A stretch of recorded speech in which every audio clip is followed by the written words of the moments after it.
While Nigeria is crying foul over dwindling revenue, the country has allowed leakages in the name of tax waivers. The Senate, through its Committee on Finance, frowned at the 17 trillion naira loss incurred by the country on tax waivers in the last 5 years. Now, the senator representing Niger East, Sani Musa, urged the Federal Inland Revenue Service, FIRS, to increase its revenue projection for the year, suspend the tax waivers being largely abused, and substitute it with a rebating system. The Senate called for a total stop to the waiver of tax to selected corporate organizations. Adewale, let's begin with you on this. What do you first of all make of the huge loss that the country has, in a period of 5 years? Yeah, 17 trillion naira. What do you make of this, and what impact do you think this would have on the economy? You see, generally, we are a country that is tax reluctant. A lot of people don't pay tax. Only very few people do. And tax exception or exemption, is a popular policy in so many countries. It's given to charity organizations, especially if they aren't set up for profit.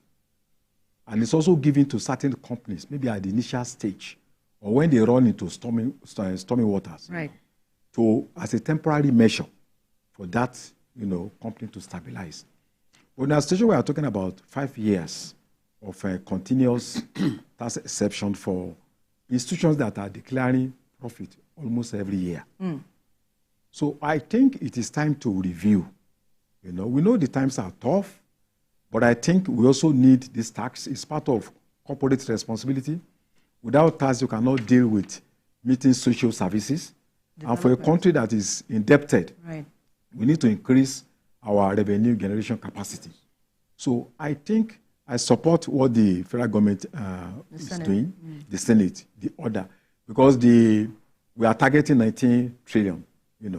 If we are to meet that target, I think we need to do away with this exception. But beyond the exception, you also ask yourself about certain policies that we operate in Nigeria. There is a kind of, monopoly, even though we are running a capitalist economy. Because we are talking about cement industries. How many cement industries do we have in Nigeria to, provide the needs of 200 million people? Yeah. Egypt has 18 companies, cement companies. Brazil has 91 cement factories, So you ask yourself that, how can we continue to have just about 3-4 cement manufacturers in a population of 200 million? So there's no way that we can encourage competition when there's capital monopoly by a few companies. Unless you really liberalize the trade, allow more people to come into the business. An interesting limestone is almost something you can find in almost every country all over the world. It's not a rare resource.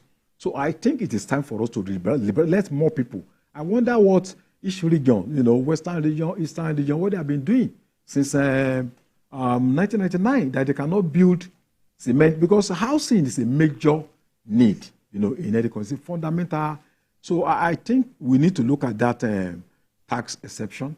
And also beyond that, we need to ensure that more people, people will not like to pay tax, freely. You just need to, to drive them. And a lot of these tax matter, even if it's just 100 naira, 200 naira, if we really want to get this country out of, the current situation we find ourselves, people need to pay tax. And these companies, I think it's time that we should look at this exception and, take it off so that they can, we can increase the drive. Right. PQ, from your perspective, do you think that these tax waivers were justifiable for these companies that are making profit, so to speak? And perhaps, what would you proffer as an alternative that the government can do to shore up its revenue base?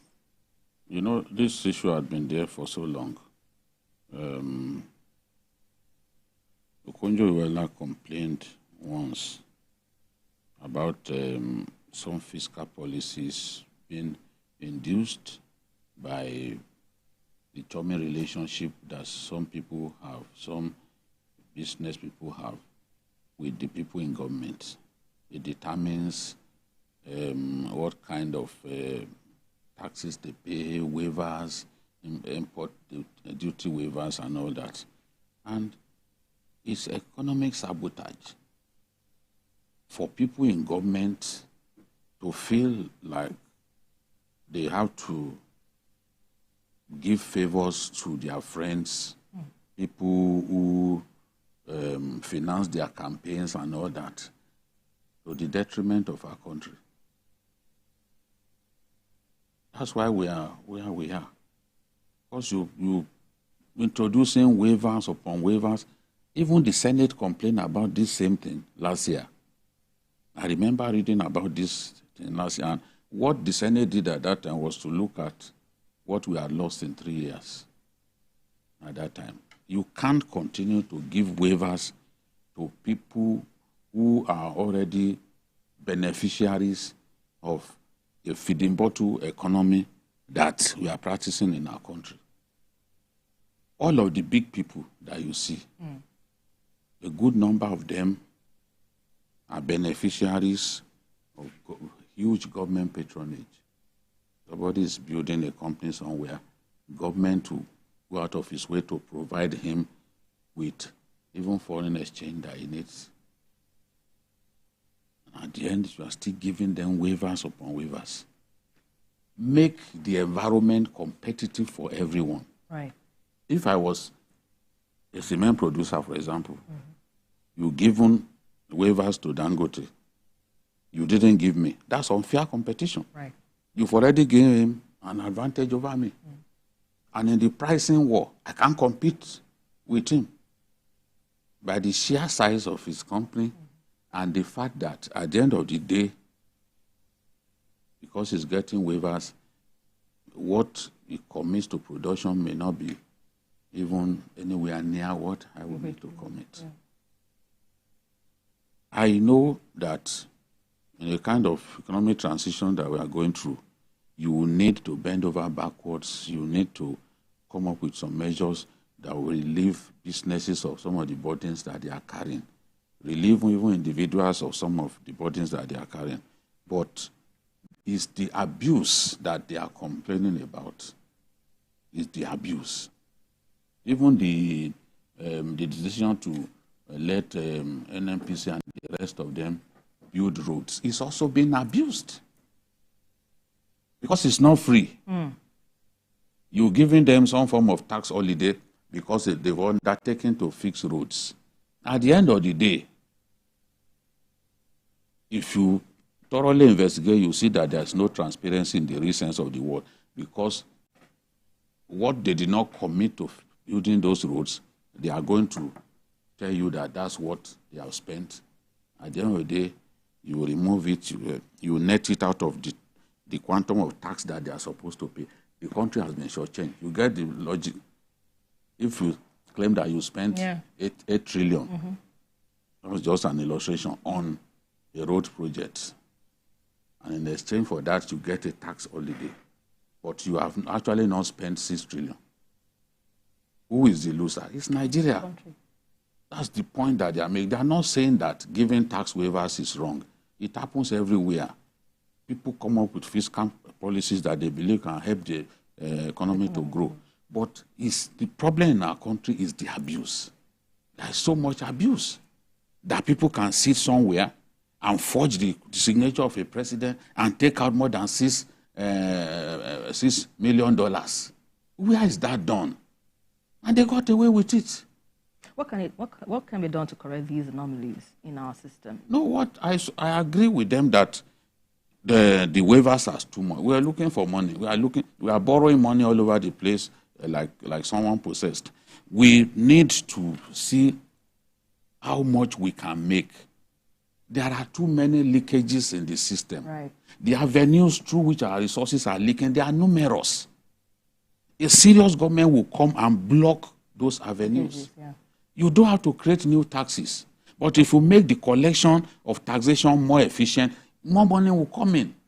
And part of it is what they are suggesting to this, to FIRS. Adereji and co. stop these waivers to people who do not even need it that much. It's a tragedy in our country that the people who need intervention the most, they never get it. You see them, they watch some industries die. Because the little intervention that government can come up with, government will not come up with. Instead, they will go and give that money to people who really do not need it, who will not impact the economy after you've given them. It happened in the aviation sector. We watched Chachangi. Chachangi was the market leader in the 90s. We watched Chachangi die. And it had a 100% safety record. You cannot recall that a Chachangi aircraft came down. And the man who owned Chachangi was an illiterate, was a driver, a trailer driver. But when the intervention fund, when the Obasanjo regime came up with the idea of an intervention fund, Chachangi, who needed it extremely, Obasanjo didn't give him. He gave one of his boys, who is from Ondo State. Nigerians know him now. One of his boys in Ondo State, who boasts about his competence much more than the rest of us can see. That was the person Obasanjo gave it to. Ask him, what did the guy do with the money?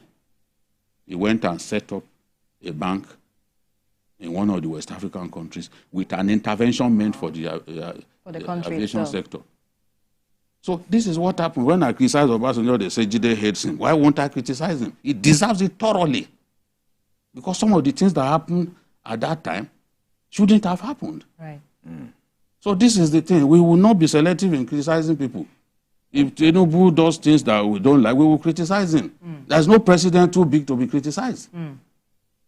That's the thing. And it doesn't matter if you've left office 10, 20 years ago. When we talk about what you did that was wrong, we will mention it for Nigerians to see. That's why we are historians.